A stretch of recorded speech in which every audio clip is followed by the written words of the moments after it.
దేవరా నచ్చలేదు, రికార్డులు బద్దలు కొట్టేస్తుంది. ఎంత నెగిటివిటీ స్ప్రెడ్ చేసినా రికార్డుల కోత మాత్రం ఎవ్వరూ ఆపట్లేదు.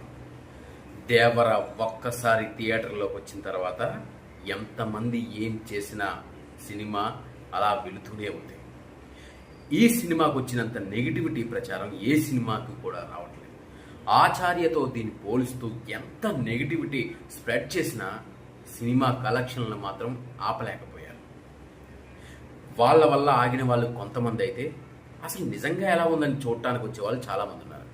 కానీ వన్స్ సినిమాకి వచ్చిన తర్వాత చూసిన వాళ్ళు మాత్రం ఖచ్చితంగా సినిమా బాగుందనే చెప్తారు, బాగోలేదని ఏ ఒక్కరూ చెప్పరు. దేవర ఇప్పుడు డే 172 crores వసూలు చేసింది. ఇది మామూలు విషయం కాదు.